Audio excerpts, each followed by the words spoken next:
words and examiners in an effort to make them ready for their main exams.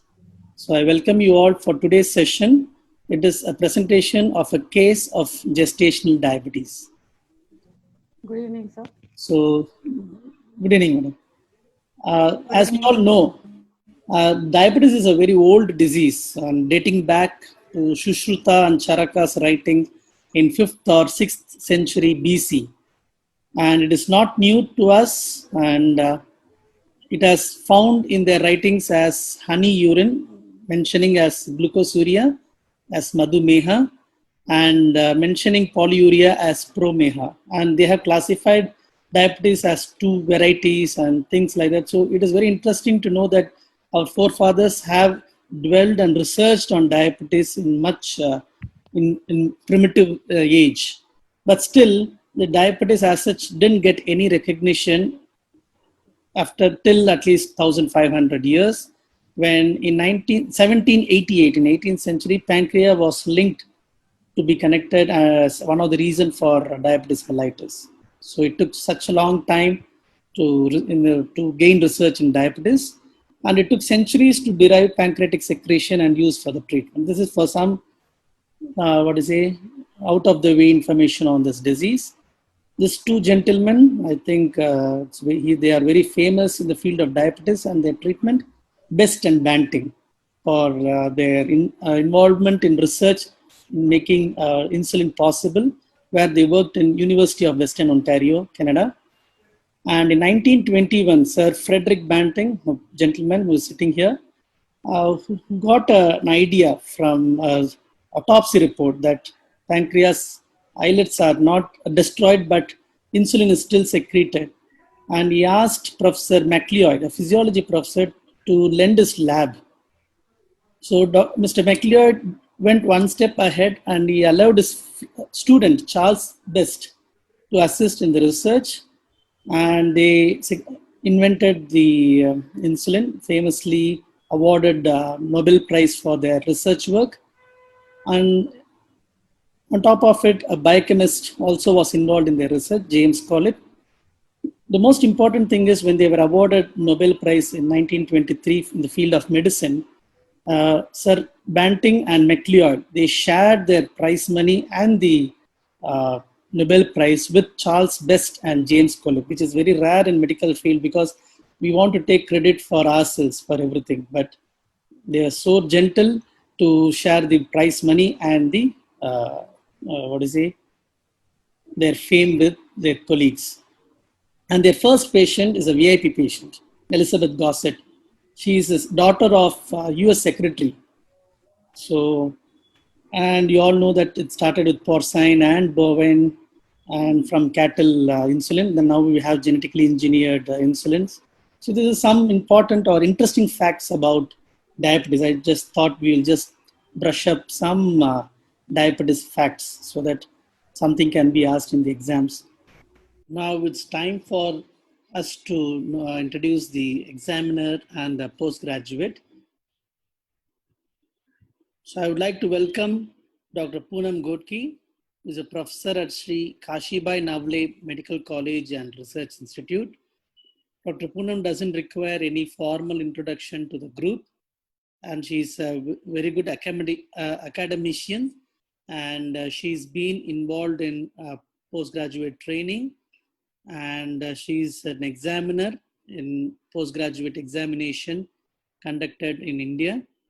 We welcome Dr. Poonam to this TED Talk, and we would like to acknowledge Dr. Poonam for the last minute invitation as a rescue examiner because Dr. Sunil Pandya couldn't join due to some pressing appointment. And we thank for Dr. Poonam Godke for joining us in the last minute. Thank you so much. Dr. Shilpa Acharya, she's an associate professor at Sri Kashibai Navle Medical College and Research Institute.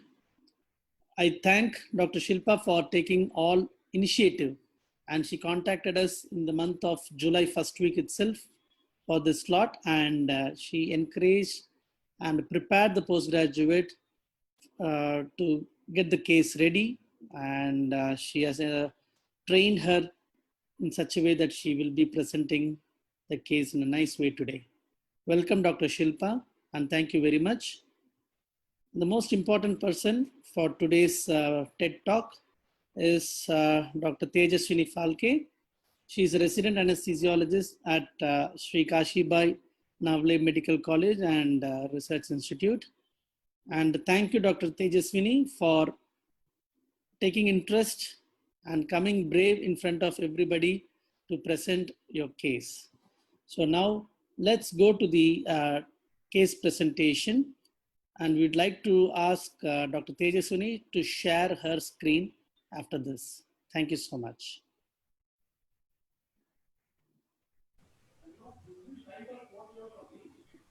So I think Dr. Tejaswini, you can share your. Yes, sir.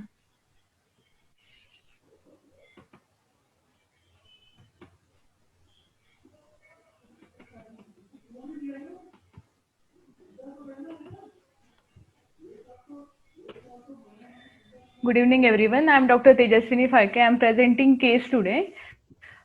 27-year-old female, resident of Katras, Hindu by occupation, educated up to 10th standard, and housewife by occupation, registered case in our hospital. She is gravida 2, 1 abortion, came with a chief complaint of 9 months of amenorrhea, increased frequency of maturation since 2 months, pain in abdomen since morning, and PB bleeding since morning. History of present complaints. Patient was registered case in our hospital since November. Pregnancy confirmed by UPT and on regular follow-up. No history of excessive vomiting, no history of PB bleeding or leaking, no history of fever or burning maturation, no history of drug intake or radiation exposure in the first trimester. Patient started on regular iron, folic acid and the calcium supplements. USG scan done regularly and 2 doses of tetanus toxoid given. Patient complained of increased frequency of maturation since 2 months, which was insidious in onset, progressive, not associated with fever and chills, burning maturation. Complaint of pain in abdomen since morning, which was sudden in onset, intermittent, on regular interval, which increased in frequency, present all over the abdomen and radiating to thighs, associated with PB bleeding, which was sudden in onset and progressive. Patient diagnosed with diabetes, 28 weeks of pregnancy by some laboratory testing, started on medication, taking twice daily. No history of increased thirst, facial swelling, blurring of vision, tingling, numbness, breathlessness, giddiness, on change in position, blackouts, and palpitation and loose stools. On menstrual history, menarche attained at 12 years. Last menstrual period on 13 October 2019. Expected date of delivery was 20th July 2020. Previous menstrual cycle regular 26 to 30 days cycle with average flow for 4 to 5 days. No history of pain or passage of clots. Marital history, married since 5 years, non-consanguineous marriage. No history of any infertility treatment. Then obstetric history, during first gravida 1, spontaneous incomplete abortion at 8 weeks of gestation. 2 years back, the dilatation and evacuation done under general anesthesia. Procedure was uneventful. G2, present pregnancy. Past history, not a known case of diabetes mellitus, hypertension, tuberculosis, epilepsy, bronchial asthma, or thyroid disorder. No history of blood transfusion. Not a significant surgical history. Then personal history, no history of any addiction, allergy, diet is non-vegetarian, appetite increase, bowel habits normal, bladder habit increased frequency of maturation. On family history, history of diabetes mellitus type 2 in mother since 20 years on treatment. Drug history, no history of any drug addiction. On general examination, patient was conscious, cooperative and well oriented to time, place and person, averagely built and well nourished, weight 78 kg, pre-pregnancy weight was 62 kg, total weight gain 16 kg, height 158 centimeter, patient was afebrile, pulse 88 per minute, regular, normal in force, volume and tension, bilaterally equal, all other peripheral pulsation felt, no radial or radiofemoral delay, no apex pulse deficit. Blood pressure was 110 by 70 millimeter of mercury on right brachial artery in supine position and 114 by 76 millimeter of mercury on right brachial artery in left lateral position. Respiratory rate 14 per minute, abdominothoracic. Bilateral pitting pedal edema present on lower third of the shin of tibia. No pallor, icterus, cyanosis, clubbing, lymphadenopathy seen. On oral cavity examination, mouth opening adequate, MPC2, normal dentition, no loose or missing teeth. Breast normal, spine no external deformity, sacral edema present, neck movement, normal flexion and extension present. On obstetric examination, verbal consent obtained, examined after the complete evacuation of the bladder in supine position with thighs slightly flexed. On inspection, abdomen uniformly distended, uterine ovoid is longitudinal with normal contour. Umbilicus everted, flanks not full, stria gravidarum and the linea nigra present, no scars over the abdomen. On palpation, abdominal circumference was 80 centimeter, symphyseal fundal height is 36 centimeter. On fundal grip, soft, broad, irregular, non-palatable structure felt, suggestive of bridge. On lateral grip, knob-like structure on the right side, suggestive of the limb buds, and smooth curve uniform resistance felt on the left side, suggestive of the back. First pelvic grip, the smooth heart and the palatable structure suggestive of head. Second pelvic grip, finger converging and head is not engaged. Fetal movements present. On auscultation, fetal heart sound was 160, heart rate was 160 per minute, heard on the left side of the umbilicus. Systemic examination, on cardiovascular examination, on inspection, precordium was normal, apex beat not visualized, no abnormal pulsation seen, no precordial bulge is visible. On palpation, apex beat is palpable in fifth intercostal space, 1.5 centimeter lateral to the midclavicular line. On percussion, upper border starts from the second intercostal space, right border is retrosternal, left border is normal. On auscultation, S1, S2 normal, no murmur. Respiratory system, on inspection, chest bilaterally symmetrical, bilaterally equal chest rise visible, trachea is in center. On palpation, inspectory finding confirm. On percussion, resonant node heard all over the chest except the heart dullness. On auscultation, air entry bilaterally equal and clear, no adventitious sound heard. On central nervous system examination, higher function normal, motor and sensory function normal, cranial nerves and the gait normal. So my provisional diagnosis is my patient 27-year-old female, gravida 2, abortion 1 with a gestational age of 36 weeks, admitted with a chief complaint of increased frequency in micturition since 2 months, pain in abdomen, PV leak since 2 months, and is a known case of gestational diabetes mellitus on regular treatment without any complication at present with a vertex presentation for safe confinement. Thank you. Okay. So your patient is already diagnosed to have gestational diabetes Yes, mellitus, right? Yes, ma'am. So can you just tell me in brief that what is per se a diabetic disorders in pregnancy? A diabetes disorder in pregnancy may be overt diabetes or the gestational diabetes. Gestational diabetes is carbohydrate intolerance diagnosed first time in this pregnancy only, and overt diabetes is patient is diabetic before the pregnancy and later he became pregnant. So overt diabetes may be type 1 or type 2. Depend on type 1 is insulin dependent diabetes and type 2 is insulin resistance. It is not insulin dependent diabetes. Okay, so how will you define gestational diabetes mellitus? Gestational diabetes mellitus is carbohydrate intolerance diagnosed first time in this pregnancy only after the 28th week of gestation. That is mainly because of increased insulin resistance due to the increase in the estrogen, progesterone, cortisol, human placental lactogen, and the prolactin levels, which causes insulin resistance. Cortisol is cortisol has the highest diabetogenic property, which has a peak at 26 week of gestation, and progesterone has the anti-insulin property, which has peak at 32 week of gestation. So we do screening test between the 28 to 32 week of gestation. Okay, very good. So how will you diagnose gestational diabetes? Because your case is, she is not an overt diabetic patient, she is gestational diabetic. So how do you diagnose gestational diabetes? Ma'am, What are the criteria? according to World Health Organization, we give 75 gram of oral glucose to the 8-hour fasting patient, and then we took two reading, 1 hour and 2 hour. If fasting more than 92, 1 hour is more than 180, and 2 hour more than 153 is diagnostic of diabetes.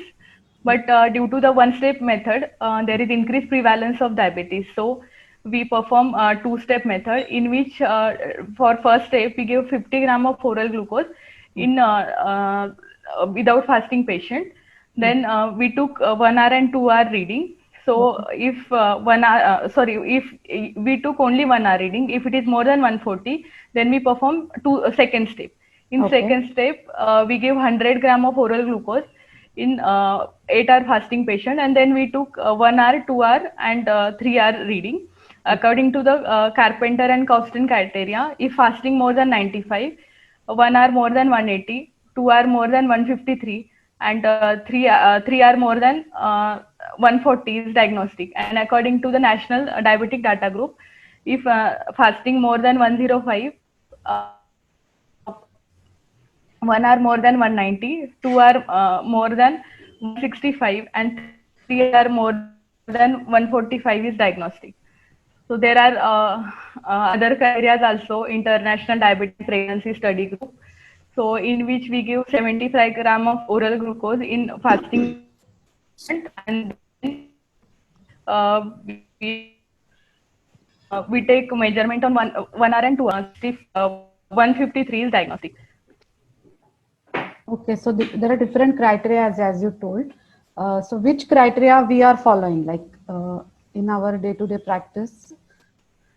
Ma'am, two-step method is most commonly followed because of due to the one-step method, there is increased prevalence of diabetes, and it is proven that there is no cost effectiveness in one-step method. So two-step method we followed. Okay.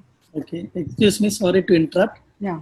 We have Dr. Poonam Godke, Professor of Anesthesia, Sri Kashibai Navlip Medical College and Research Institute.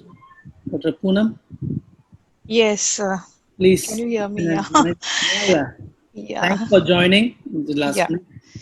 Yeah, thank you so much. I guess the history part and everything is over, and we are now at the provisional diagnosis. Yeah. Actually, we have just introduced what is gestational Hi, diabetes. Shilpa. Hi, Tejaswini. Yeah. Hi, Poonam. Good evening, ma'am. Good evening. Yeah, yeah. Tell me. So we'll go back to the case and then Just one in by short, one. you tell me, Tejaswini. Just in short. I'm 27-year-old female present with a complaint, 9 months of amenorrhea, PV bleeding since morning, history of increase in maturation since 2 months, and there is pain in abdomen since morning. So Okay. she come to our hospital. Patient has increased frequency of maturation since 2 months, which was insidious in onset, progressive, not associated with fever and chills, and pain in abdomen since morning, which was sudden in onset, intermittent on regular interval with increased frequency, present all over the abdomen, radiating to thighs, associated with PV bleeding. Then she is diagnosed at 28 week of gestation with gestational diabetes mellitus by laboratory testing, and started on medication taking twice daily. Okay. So she had no positive history in general examination except bilateral pitting pedal edema is present on the lower one-third of the tibia, and Okay. prostatic examination suggestive of vertex presentation. Okay. Okay. This is provisional diagnostic. My patient, 27-year-old female, gravida 2, abortion 1 with gestational age of 36 weeks, admitted with a chief complaint of increased frequency of maturation since 2 months, pain in abdomen, PV leak since morning, is a known case of gestational diabetes mellitus on regular treatment without any complication at present, with vertex presentation for safe confinement. Okay. What complications did you, the history you asked for in your history taking? Which complications did you rule out? Ma'am, first is hypoglycemia. It is most common in pregnancy, hypoglycemic unawareness, history of giddiness, then history of blackout due to hypoglycemia, then history of UTI, fever, then burning maturation due to infection is common in pregnant patient with diabetes. Then, ma'am, I ask about history of postural hypotension or orthostatic hypotension.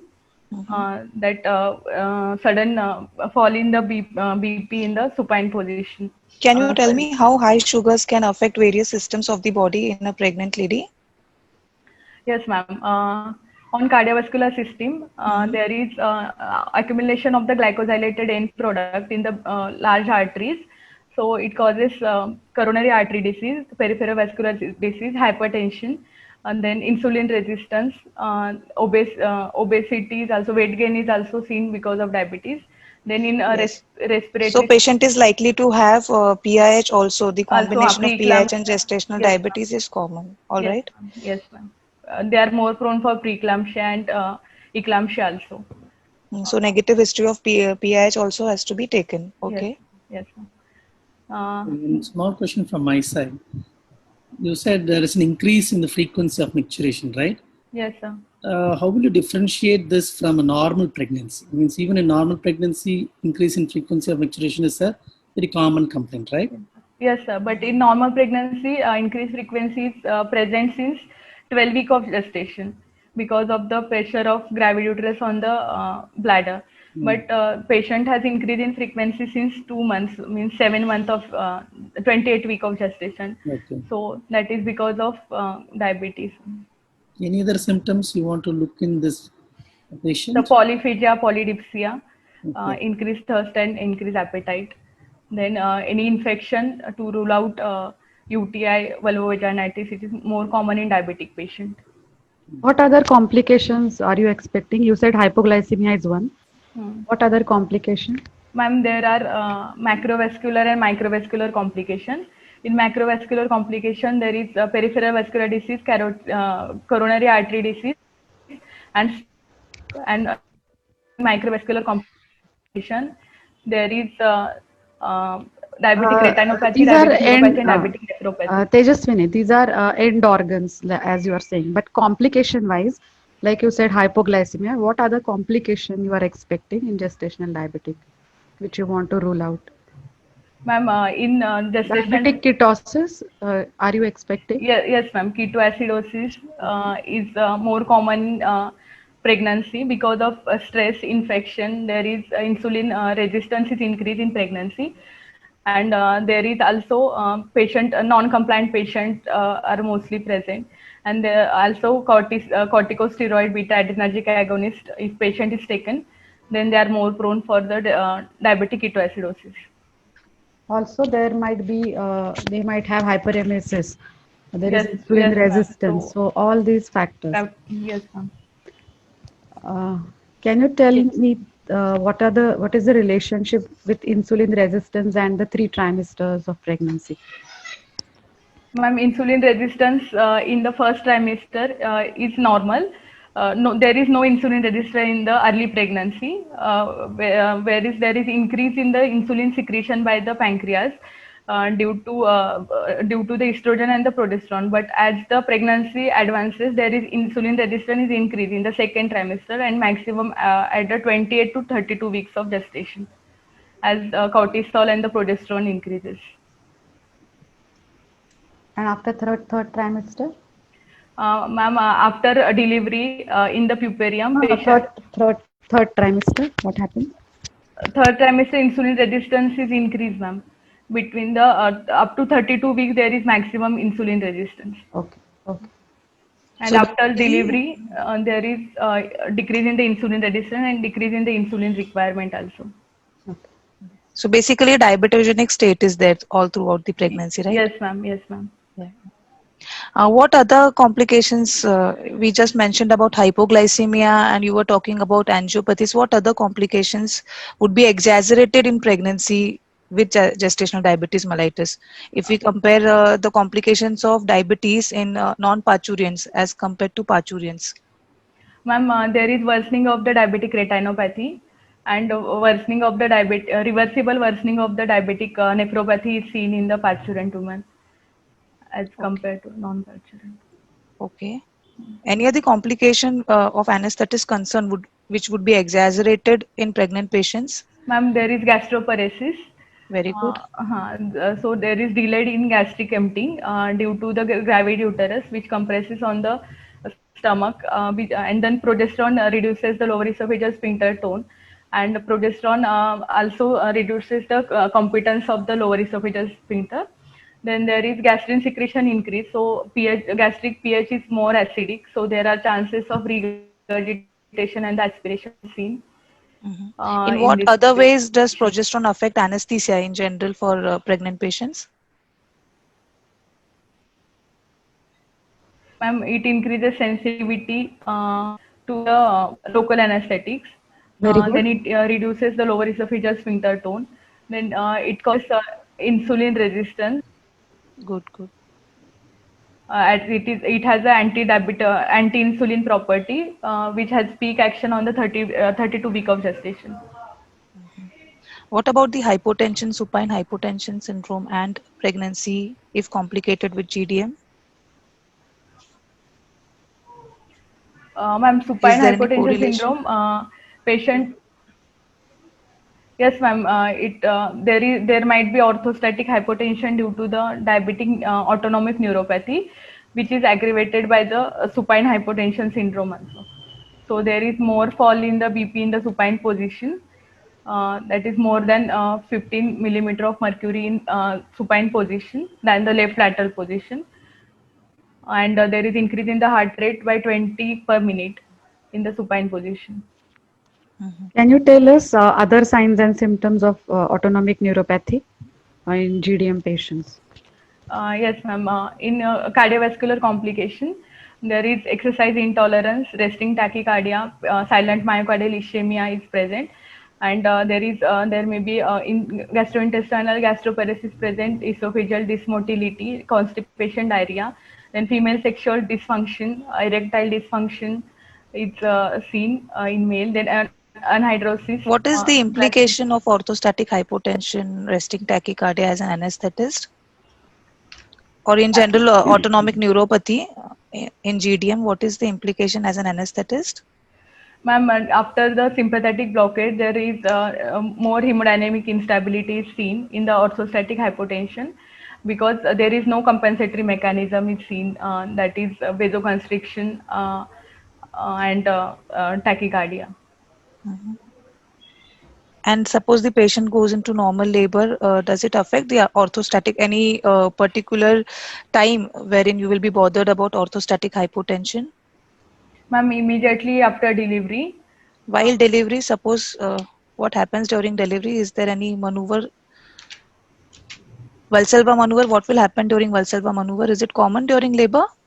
yes, ma'am. So there are four stages. There are change in the heart rate and the blood pressure during the Valsalva maneuver.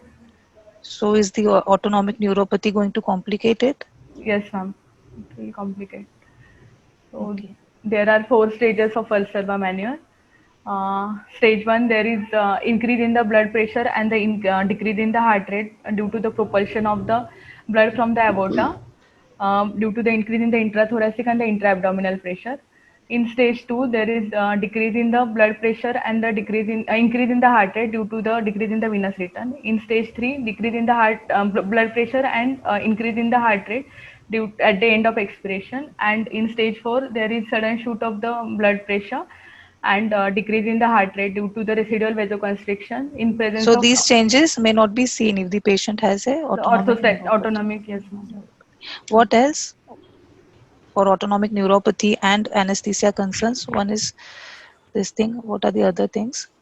Ma'am, there is no beat to beat variability.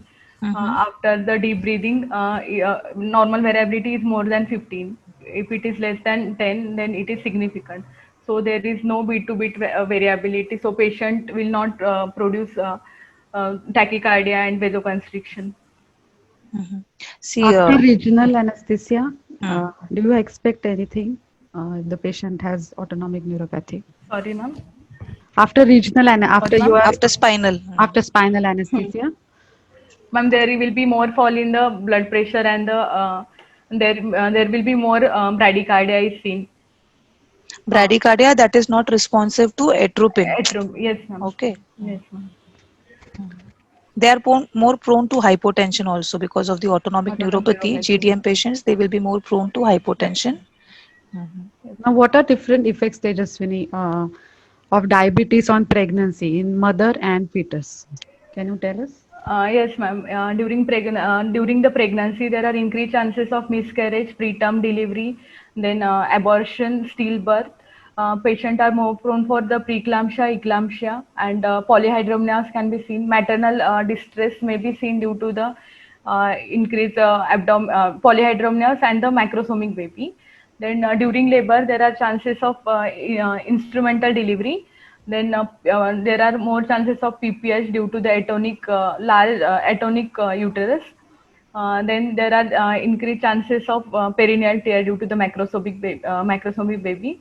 Increased chances of instrumental delivery, and after delivery in the puparium there are increased chances of infection like UTI, vulvovaginitis, then lactational failure, and the patient is more prone for the more prone for the diabetes mellitus.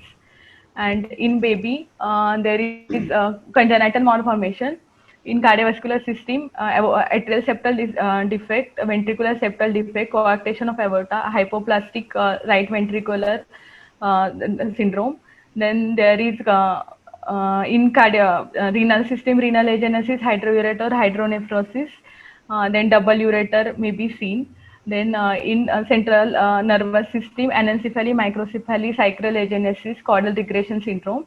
Then there may be single umbilical artery syndrome is also seen in this patient. And patient is after delivery, he may develop hypoglycemia due to the increase in the insulin secretion in the baby, but there is no glucose supplementation from the mother. Then the patient is more prone for the hypocalcemia, hypomagnesemia, then respiratory distress syndrome.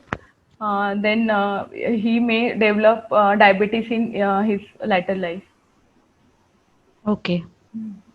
Which cardiac anomaly is more common in fetus born to GDM parturients? Ma'am, atrial septal defect is more common. Septal defects basically, Yes, ASD or ma'am. VSD. Yes, ma'am. Yeah. And they may go into back to fetal circulation. Okay, because of Yes, hypoxia ma'am. after delivery. Yes, ma'am. Yeah. Go ahead. I think pre-op assessment part is not covered. Is it? Hello, sir. Sir, I can't hear you. Yeah. So, what will you look for? Suppose this patient is going for LSCS. So, in pre-op assessment, what will you look for? Sir, I will investigate patient. I will send a complete blood count for hemoglobin, as the physiological anemia is more common in this patient. And if the renal involvement is there due to the complication of diabetes, they may develop anemia. Then total leukocyte count, because of this patient are more prone for the infection, so leukocytosis. Then platelet count may be normal or decrease. Then I will send urine routine microscopy to see the proteinuria or the glycosuria, and any evidence of. Why platelet count decreased? Sorry, sir.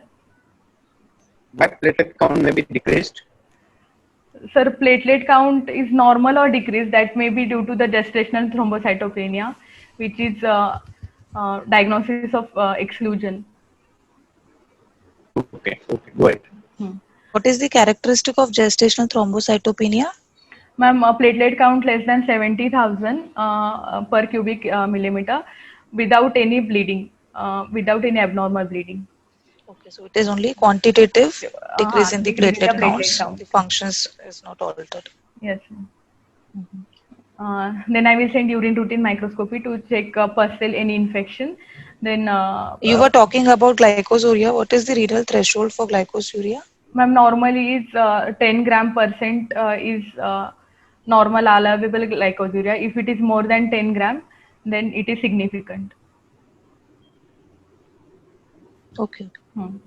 And proteinuria normal less than 300 mg is allowable. If it is more than 300 mg per day, then it is significant of preeclampsia.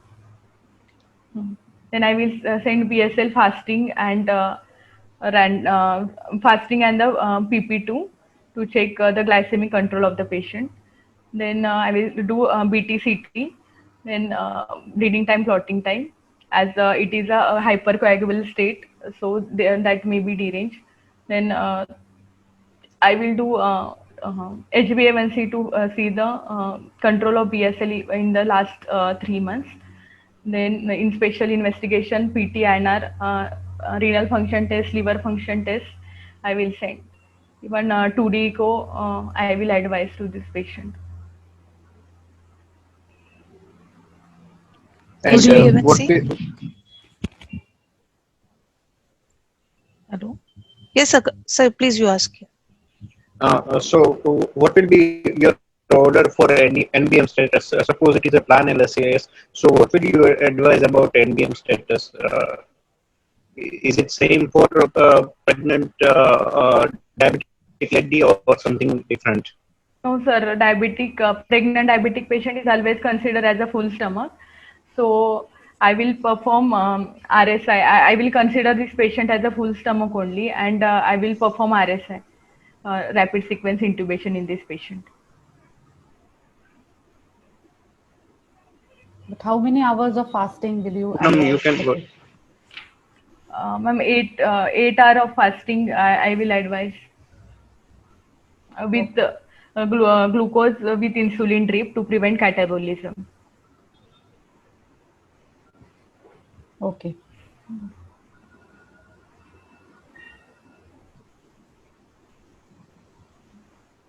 So she has come to you for cesarean section, suppose. Like sir said, she has come for elective LSCS, gestational diabetic patient. So what is your goals of management in this patient? Ma'am, I will first early diagnosis of the complication and treatment. Then I will maintain the BSL between the 90 to 120 milligram percent. Then I will do the rapid sequence intubation in this patient, as they are more prone for the uh, uh, aspiration. But regional anesthesia I will prefer more than the general anesthesia in this patient. So if you want to tell about regional anesthesia, if you think regional anesthesia is safe, then go for regional anesthesia only first. If someone asks for general anesthesia, then only answer for general Yes, sir. anesthesia. Otherwise, right? Yes, sir. So what are the advantages Madam, of regional anesthesia? Ma'am, in regional anesthesia, first of all, there is hemodynamic, there is identification of the complication like hypoglycemia is easier to identify in during regional anesthesia. Okay. Then intraoperative analgesia is there. Then patient can retain their normal of intake after the 4 hours after the regional anesthesia. But after general anesthesia, it will take 6 to 8 hours to retain the then post-operative analgesia is also better after the regional anesthesia than the general anesthesia. What special so care would you take while giving spinal anesthesia in these patients? Is it any different from other parturients? Yes, ma'am. They are more prone for the infection, so I will take a proper aseptic precaution in this patient. And even there is a hypercoagulable state, so there are chances of epidural hematoma or bleeding is more in these patients. What about the microangiopathy? Can it happen in the epidural space also in the vessels? There is dilatation of the epidural vessel because of the compression of the inferior vena cava by the gravid uterus, which causes conversion of the blood flow to the heart by the epidural azygos and the vertebral veins. So there is dilatation of the epidural vein seen. Anything specific for diabetes? epidural veins dilatation that you are saying can occur in other parturients also, right? Yes, ma'am. And there is Specific complication in spinal anesthesia typical of GDM because of the microangiopathy. Anterior spinal artery syndrome, are the chances more? Okay, go ahead, go ahead. Yeah, go ahead, go ahead. What other advantages of epidural? There are decreased catecholamines because of decrease in the pain. So they have epidural or spinal, it has got advantage over general anesthesia. It decreases catecholamine level, reduces stress and strain of pregnancy. And also there is decreased chances of DVT when you are giving spinal or epidural anesthesia as compared to general anesthesia. Hello. yes, ma'am. What could be the indications of cesarean section in GDM? Hello. Yeah, what could be the indications of cesarean section in GDM? Is it always an elective cesarean section? I think we have lost Tejaswini. Hello. I think she got disconnected. Yeah, yeah.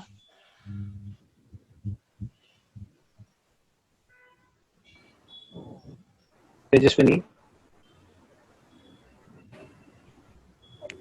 Hello. Yeah, Yes, she's sir. back. Yeah. Hello? Poonam, can you repeat the question? Yeah, Tejaswini, are you here now? Yes, ma'am. Yes, Tejaswini. Is just the presence of gestational diabetes an indication for cesarean section, or is it reserved No, ma'am. for certain indications? And there is microsomia also. So there is difficulty in delivery during the normal delivery. Then there are there are other factors also for cesarean section. Okay. So normal delivery, would you like to say something about how to conduct a normal delivery in gestational diabetes mellitus? Ma'am, first of all, BSL control is most important during the normal delivery. I'll control normal BSL between the 90 to 110. If it is less or more, then I will plan accordingly. If the BSL is less than 70 mg per DL, then I will give dextrose DNS 5% at the rate of 100 ml per hour. If the BSL is between the 90 to 120, so I will give NS 100 ml per hour. If BSL is between the 120 to 140, then I will give NS plus 2 unit of insulin at the rate of 100 ml per hour. If it is between the 140 to 160, then NS with 6 unit of insulin at 4 unit of insulin at 100 ml per hour. And if it is more than 150, then So what is your target glucose level? What is the 90, range? 90 to 120, ma'am. Okay. Okay, what else? Would you like to monitor anything else? Ma'am, blood pressure, then pulse oximetry, then ECG is important to monitor. Potassium? Then, ma'am, you Potassium can and also. yeah, yeah. And whenever we are talking about pregnant patients, do not forget to mention fetal monitoring as well. Yes, ma'am. Yes, ma'am. So now this patient is for cesarean sections, as Dr. Shilpa asked you. So how are you going to go ahead? Ma'am, Any other concern? Sorry to interrupt. Any other concern about if you are planning spinal or epidural in gestational diabetic patients? ma'am, they are One is infection and sepsis, infection. then aggravation of supine hypotension syndrome because of autonomic. Any other concern you are having? Ma'am, coagulopathies are there, so patient is more prone for the epidural hematoma and all. And then patient may have a peripheral neuropathy also. Yes, yes. So what is your concern? So I will document the neuropathy and the level of neuropathy, then sensory and motor examination. Then I will proceed further whether to give spinal or epidural and or to give GA. General. How do you assess the neuropathy in the preoperative period? Like the patient is in ANC, is there a way to assess whether she has a peripheral neuropathy? Ma'am, she may complain of burning, tingling, and numbness. Where? Uh, so that will, Where? At what site she would be having this? ma'am, distal symmetrical peripheral neuropathy is seen in the both lower limb, Glaucon stocking type of Yes. polyneuropathy is seen. And in mononeuropathy, there is involvement of median, radial, and the ulnar nerve is seen. So if there is a peripheral neuropathy, it is suggestive that probably she is having autonomic neuropathy as well. Yes, ma'am. What happens to the airwave? And if you are Suppose the planning airwave. epidural, like you are planning to give a large bolus of local anesthetic, what precaution you have to take? Ma'am, first is preloading to the patient or the co-loading, 10 to 15 ml per kg IV fluid I will give uh, before uh, uh, before induction of anesthesia. Then I will give 15 centimeter wedge to the patient in if she is in the supine position. Say 15 centimeter wedge or 15 degree tilt of table to the left side. Then and ma'am, there is chances of increased local anesthetic sensitivity. So Yes. there may be bupivacaine induced cardiotoxicity is also seen. Yes, yes. Myocardial depression can also be there. No, Yes, myocarditis, myocardial toxicity has been reported. yes, ma'am. Would you give a test dose? Ma'am, in pregnant patient, there is no concept like test dose because there is hemodynamic instability is present or there is tachycardia and hypertension present with every uterine contraction.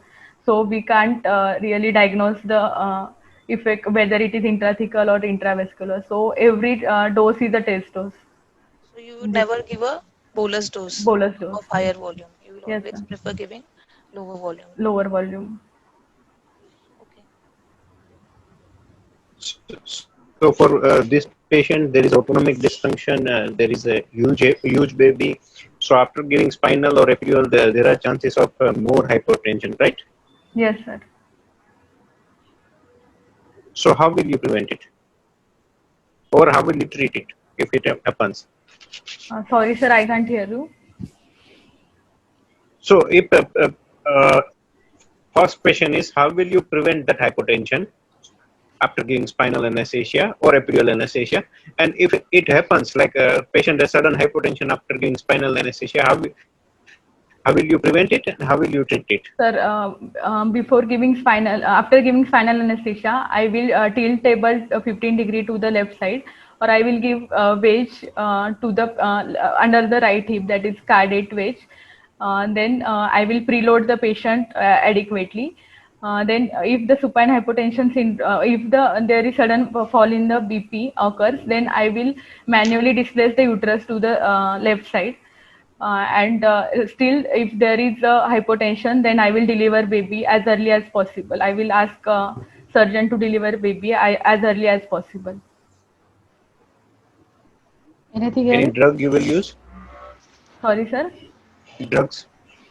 Any drugs Sir, to treat the hypotension and prevent hypotension?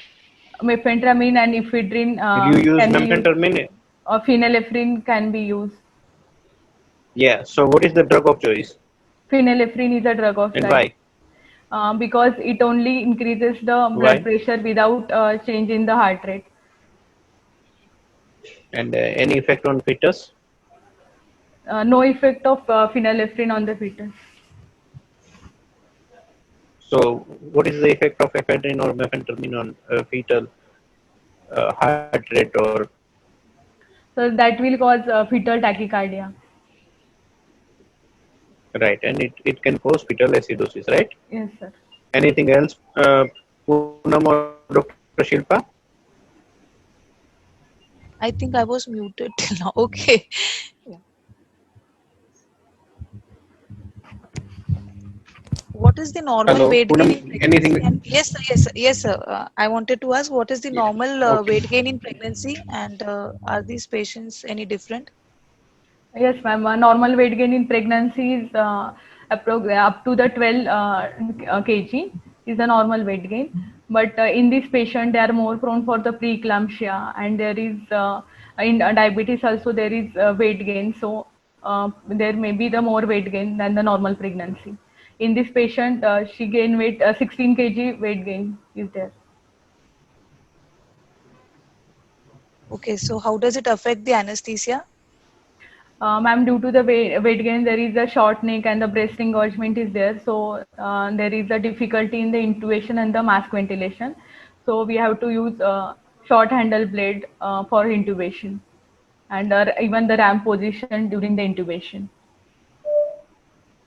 What are the microscopic the changes at the cellular level in diabetic patients? Ma'am, there is a swelling of the intracellular swelling is present due to the glucose, because of the glucose is the hypertonic molecule. So there is a intracellular swelling is seen in this patient. And what happens? There is And glycosylation. glycosylation of the protein is seen. Okay. And there is abnormal cross linkage of the collagen Yes. is also seen. And accumulation of one more sorbitol.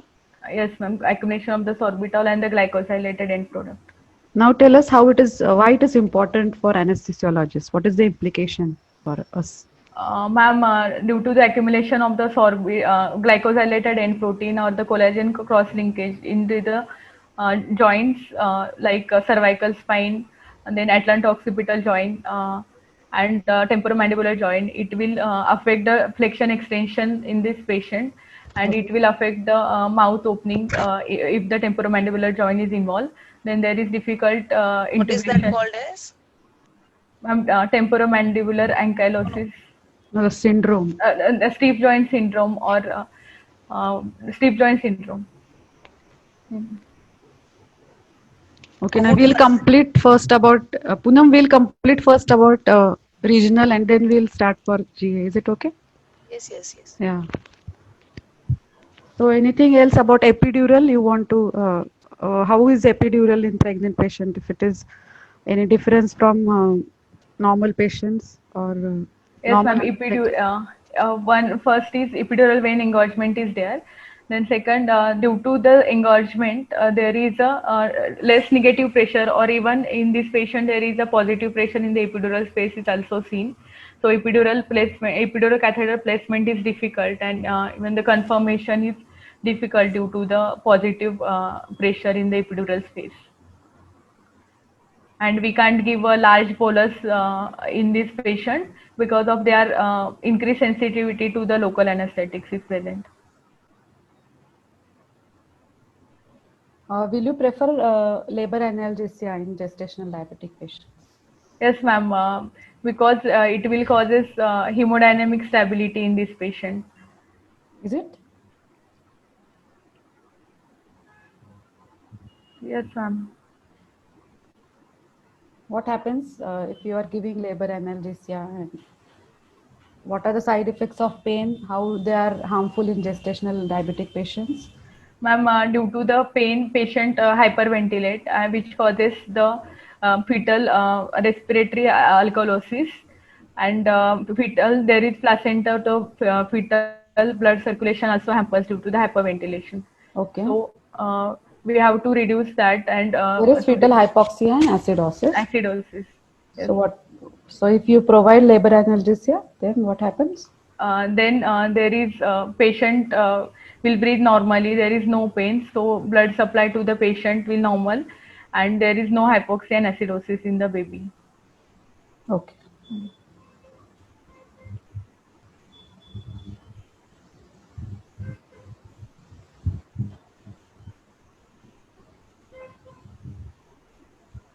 Now, if you want, if the patient comes to you in acute fetal distress, like say cord prolapse, then what is your plan of anesthesia management and how will you proceed? Ma'am, if patient come with a fetal distress, then I will prefer the general anesthesia. So I will first prepare the OT. I will keep all emergency resuscitation drug ready. Then difficult intubation trolley I will keep ready. Then large bowel intracath. Then continuous BSL monitoring after general anesthesia. Continue BSL monitoring every 30 minutes. Then I will give intravenous fluid according to the BSL of the patient. So before starting intubation, I will pre-oxygenate patient for 3 to 5 minutes with 100% oxygen. After pre-oxygenation, I will give pre-medication that is glycopyrrolate 2 microgram per kg, and MSET 0.1 mg per kg. Then I will give metoclopramide 10 mg IV to this patient to reduce the gastric volume. Then I will give H2 receptor antagonist. This is all to prevent the regurgitation in this patient. Then I will, after pre-oxygenation, then I will give induction agent to this patient, and I will give the cricoid pressure by the Celix manual. And then I will just check ventilation and give short-acting muscle relaxant. And after short-acting muscle relaxant, I will intubate the patient and inflate. After inflation of the cuff and correction of the circuit, I will relieve the cricoid pressure and then check air entry, and then continue the cesarean section. And then after delivery of baby, I will give sedation and the opioids.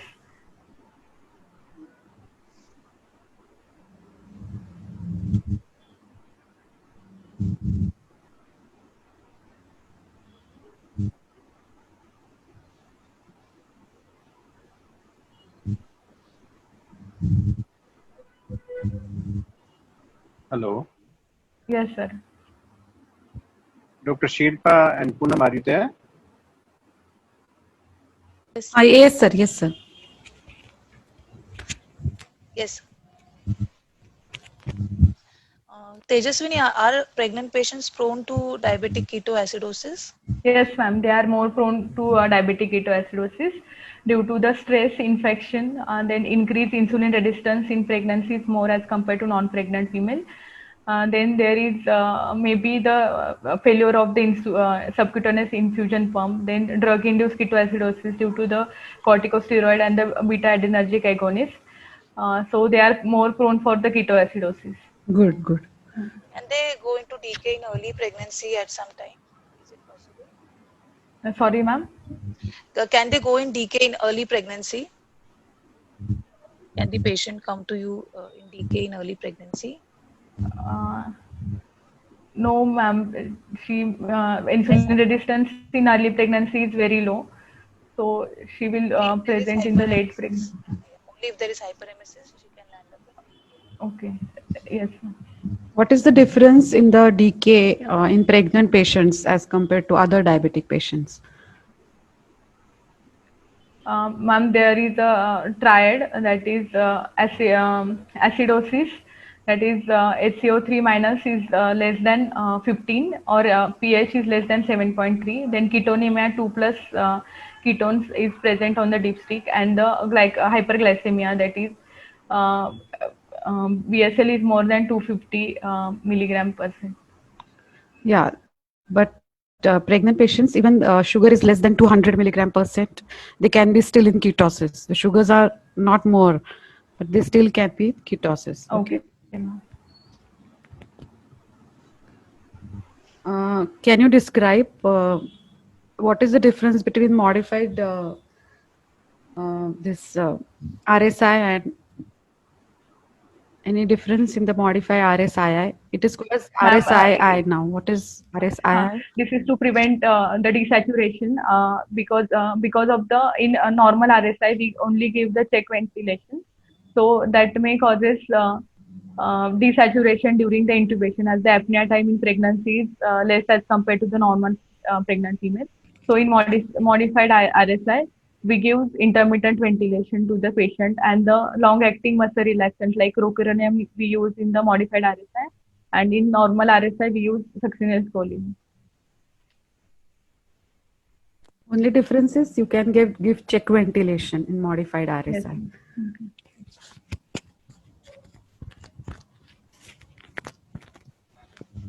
What are other disadvantages of general anesthesia in gestational diabetic patient? What are your concerns?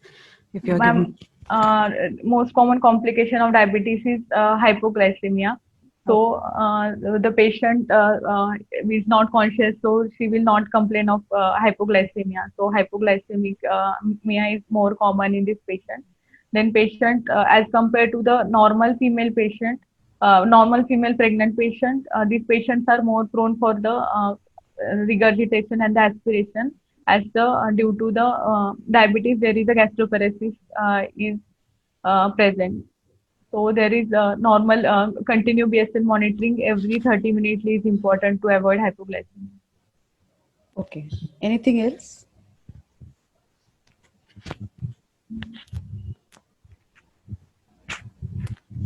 There might be there are reports of awareness if you're giving general anesthesia in pregnant patients. Okay, because you tend to give less inhalation agent, the sedatives and everything. So there are chances that the pregnant patient might experience awareness. Okay. Did This only, preoperative hello. investigations already? Have we discussed preoperative investigations already? Yes, ma'am. I told preoperative investigation. Okay, if she comes at 28 weeks, how frequently you would like to check the BSL monitoring? Like, suppose 28 weeks she is diagnosed, how frequently you will ask her to come to? Ma'am, I will ask her to come till 32 week of gestation, twice in a month, that is every 2 weekly, and after the 32 week of gestation, once a week till delivery. And if any symptoms and any complication develop in between, I will ask her to come. Okay, anything you would like to add for diet control? And then we'll discuss about the medications. Okay. Ma'am, diet control and exercise is important in the gestational diabetes mellitus. There are two type of diabetes mellitus, gestational diabetes mellitus, and gestational diabetes mellitus A1 and A2. In A1, there is a deranged glucose tolerance test, but normal fasting and PP level.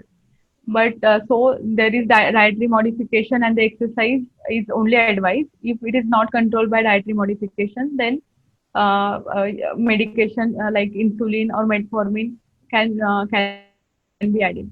So diet in normal weight patient, 30 kilocalorie per kg intake is advised. In overweight patient, 24 kilocalorie per kg, and in morbidly obese patient, 12 kilocalorie per kg is advised. So, and it should contains the 40% of carbohydrate, 20 to 25% of protein, and 15 to 20% of fat, and high fiber diet is advisable, which contains 30 to 40% in the breakfast, 20% in the lunch, and 20% in the dinner. Okay. Snacks are also advisable in this patient. Tejaswini, we spoke about general anesthesia for GDM. Can you tell me if the patient has autonomic neuropathy, what implications does it have with GA? Ma'am, there is hypoglycemic unawareness. Then they are more prone for the regurgitation and the aspiration pneumonitis. Then, ma'am, What about the laryngoscopy response? laryngoscopy response is abundant in this patient. There is no laryngoscopic response is present in this patient. No response is present, or is it exaggerated? What happens to the vasopressor response? It is exaggerated. What about the stiff joint syndrome? We were talking about stiff joint syndrome. How in the examination would you evaluate for stiff joint syndrome?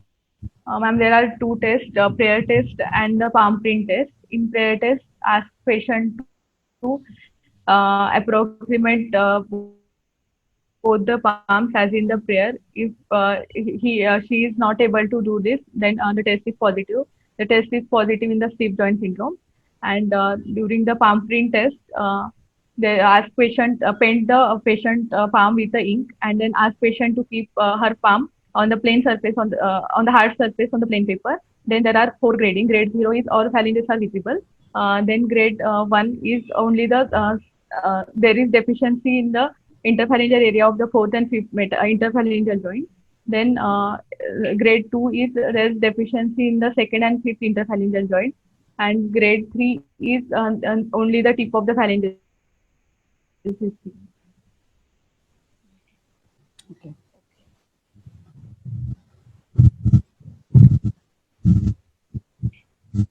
Okay, okay.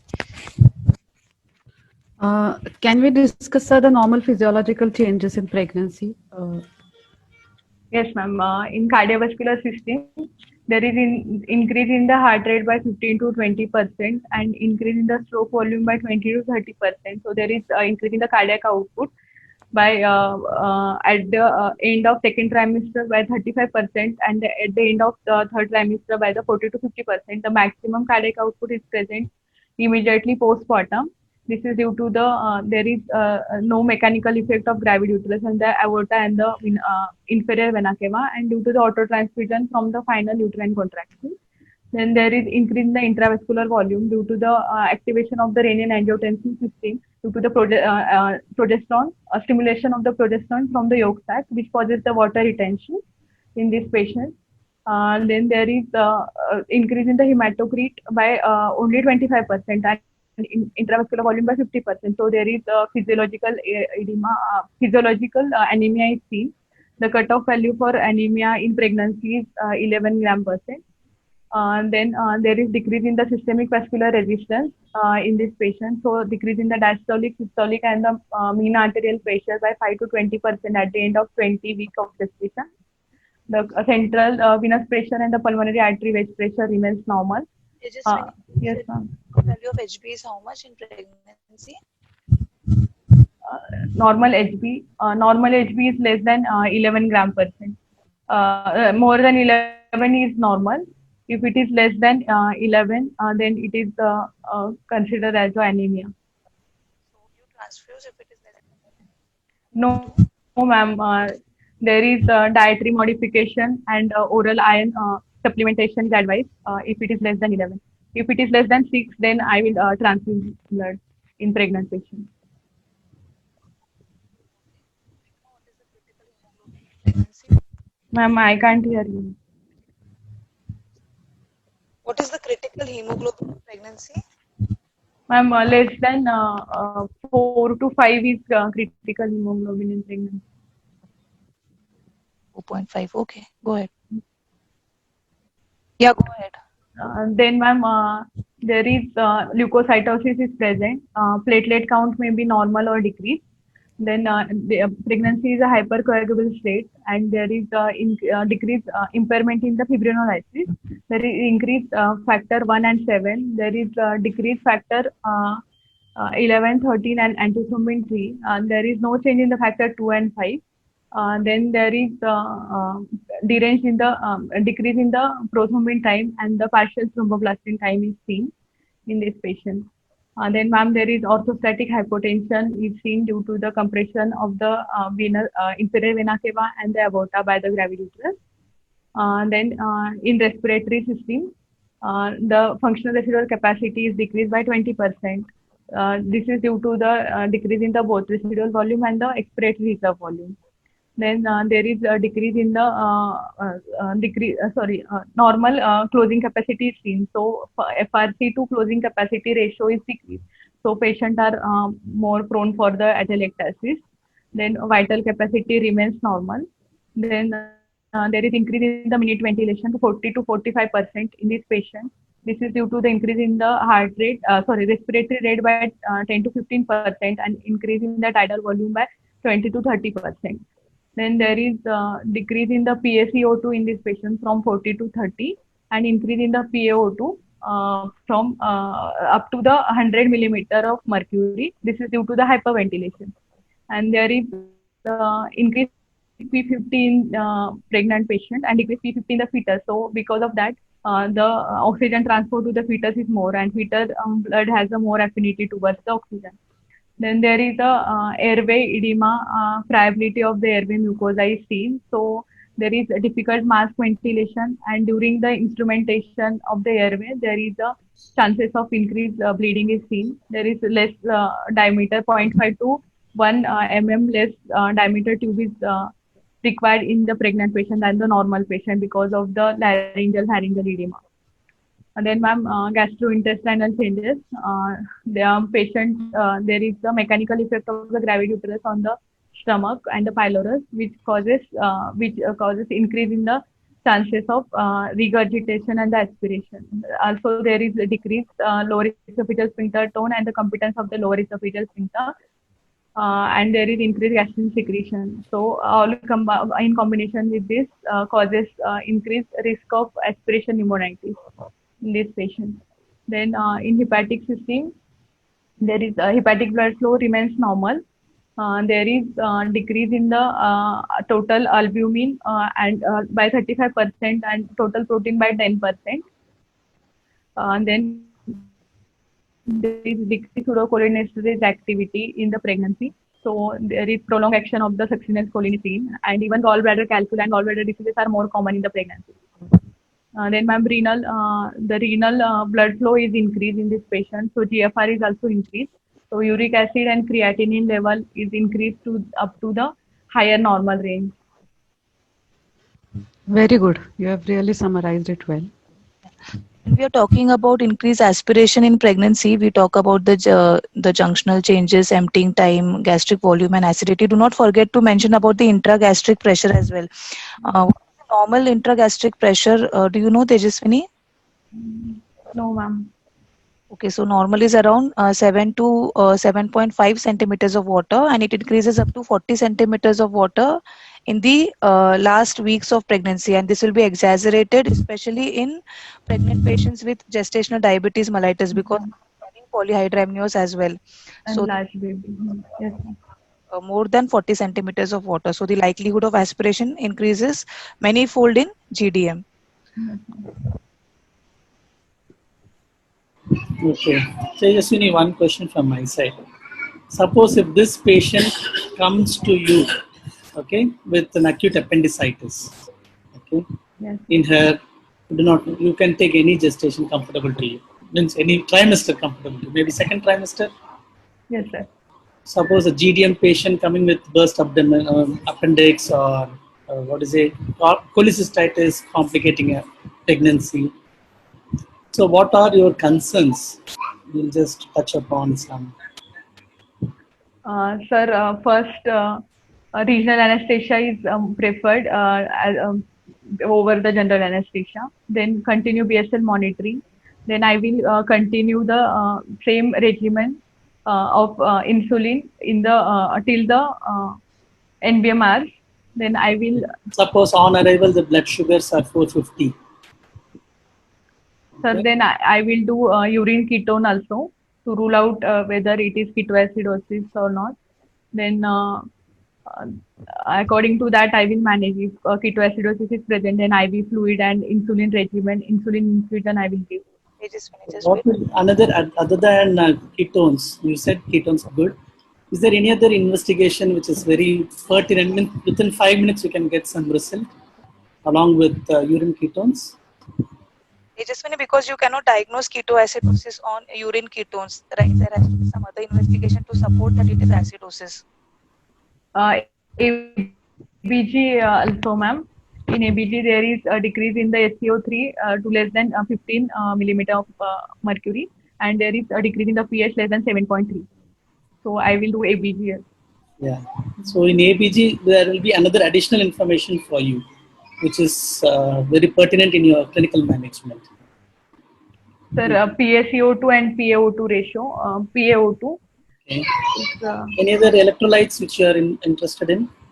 Yes, potassium and even potassium is deranged in ketoacidosis. So is there anything like anion gap which will help you in diagnosing further? Yes, a low anion gap is seen in the diabetic ketoacidosis. Low or high?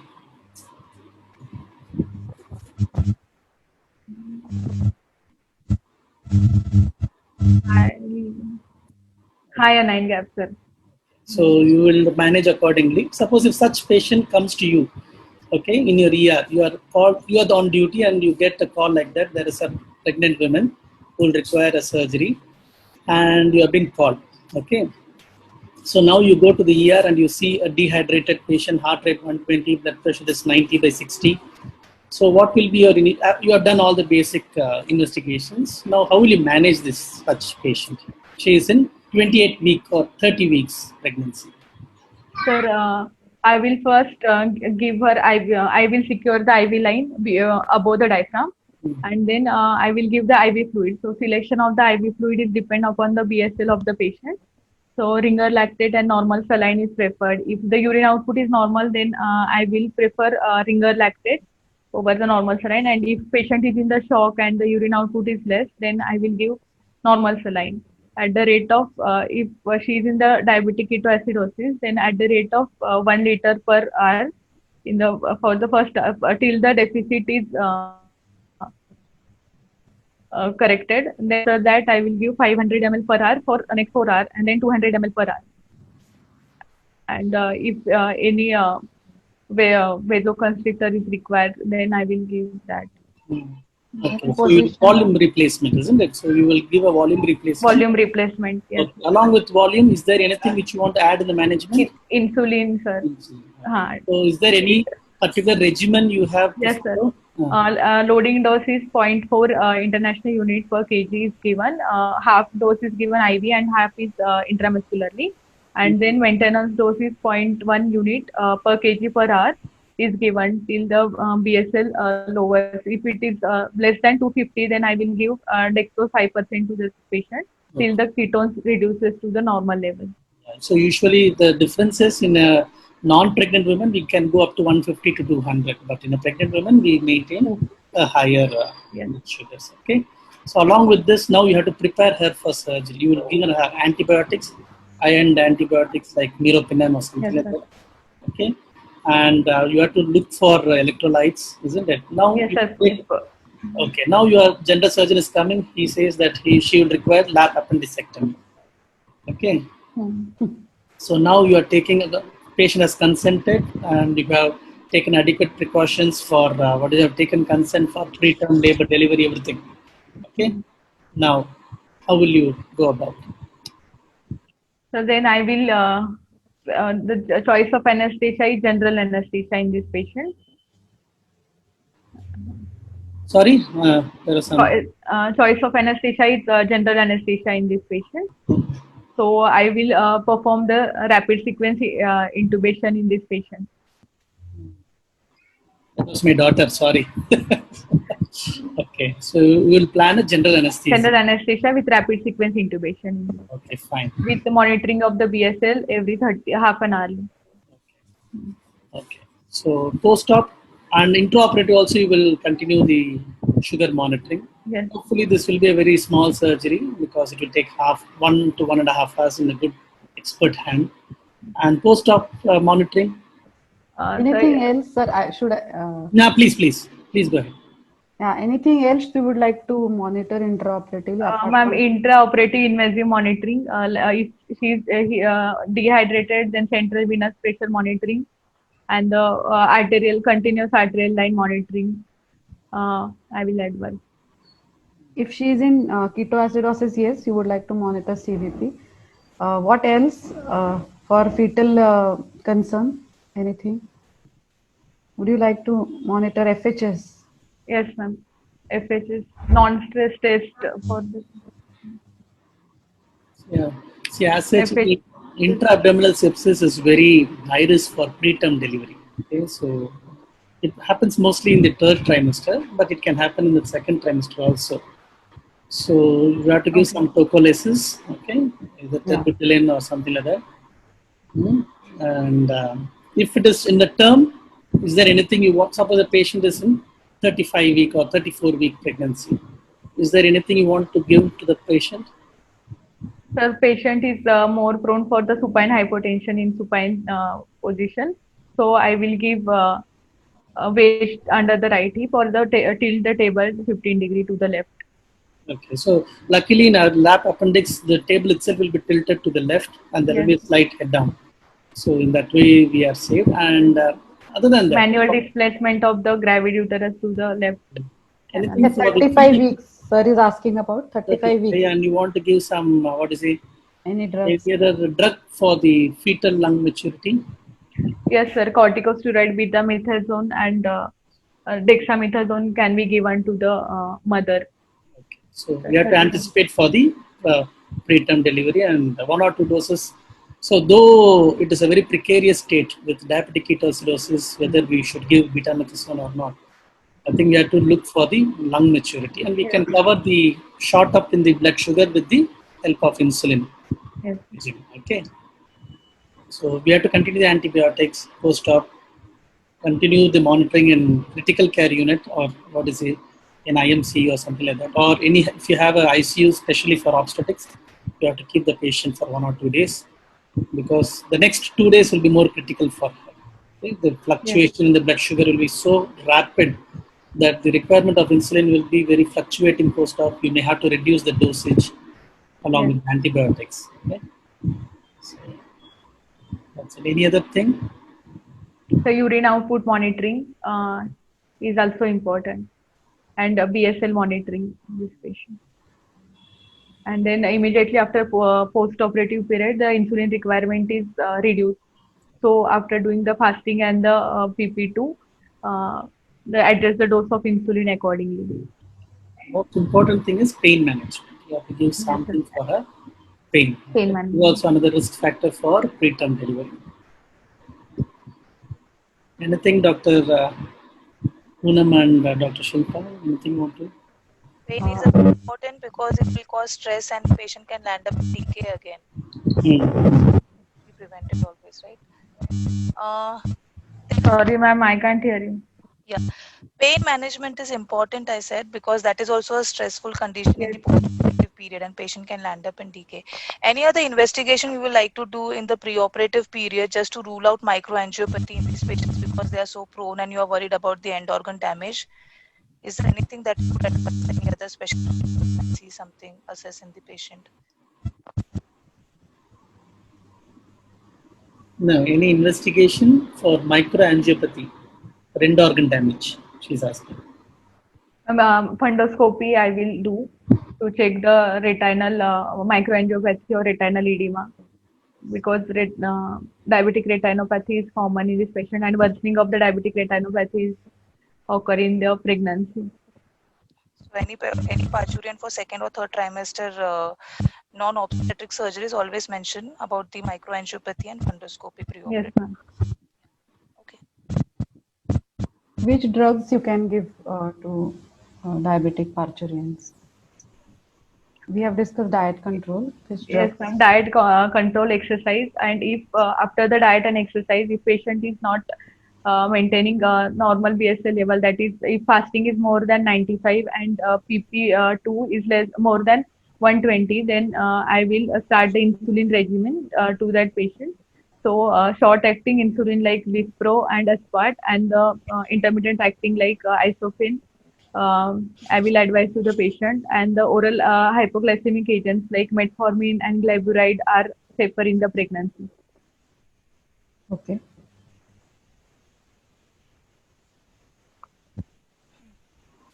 Suppose this patient comes as a full term and she also has a BP of 180 by 120, 180 by 110 and the high sugars around 300 and she's posted for for an emergency cesarean section. How will you go about?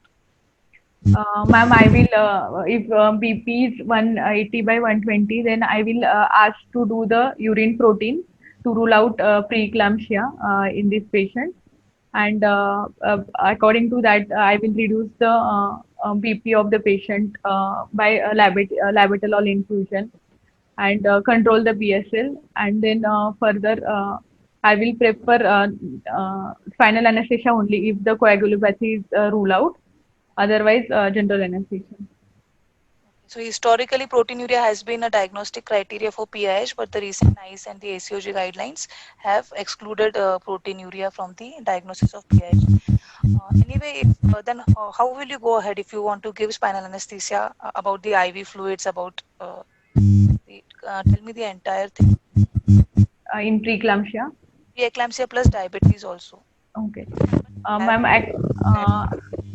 in this patient, I will prefer normal saline at the minimal rate at the 5 to 7 ml per kg. Because in the preeclampsia, patient present with a leaky capillaries and they are more prone for the pulmonary edema. So, and I will keep vasoconstrictive drug ready, like phenylephrine, noradrenaline. These drugs I will keep ready, and then I will induce the case if rule out after if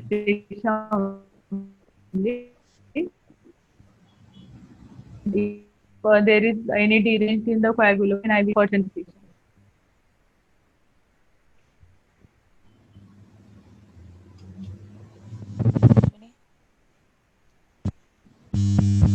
Hello. Yeah, we can hear you. Yeah, I just lost everything what Tejaswini said. Okay, go ahead.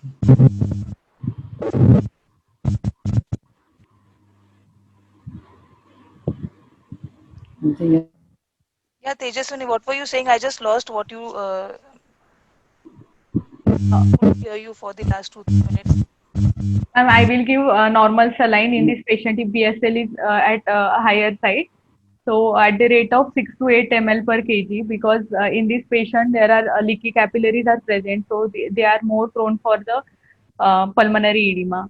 So minimal fluid is given, and then the phenylephrine or adrenaline will be kept ready if there is sudden fall in the BP after the spinal anesthesia is there. Then I will monitor urine output intravenously. Would you Then like to give phenylephrine infusion preoperatively as a prophylaxis to prevent hypotension after spinal intubation? Is it indicated? but ma'am, patient already is in hypertension. Her BP is 180 by 110. So I will give bolus dose after spinal. So do you expect hypotension to be more or less in PIH after spinal? Hypotension is more than the normal parturient in PIH than the normal patient. More? Is it? Are you saying more? Yes, ma'am. Anyways, I think that will be discussed when we take another case of PIH. Do you know what piggyback is? Sorry, ma'am. Piggyback infusion. Do you know what it is? Piggyback. No, ma'am. see, ideally, Ma'am, it is a combination of intermediate and the short-acting insulin.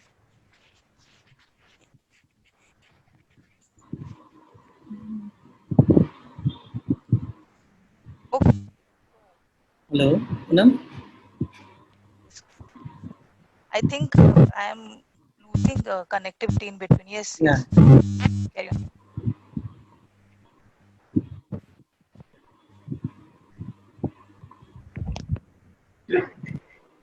Carry on. Hello?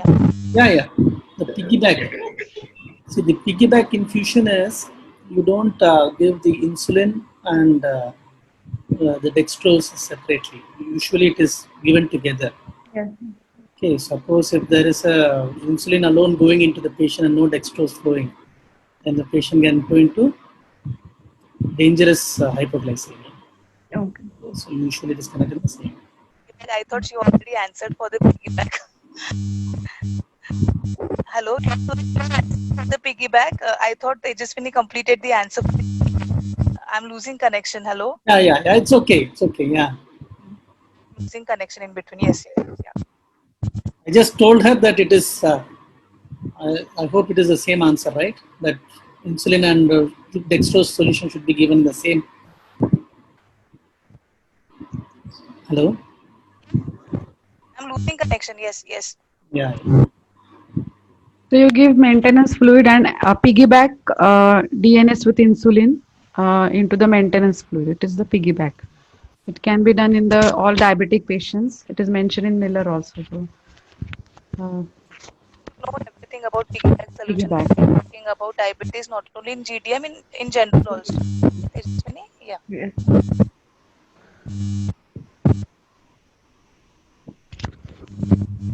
Okay. I think if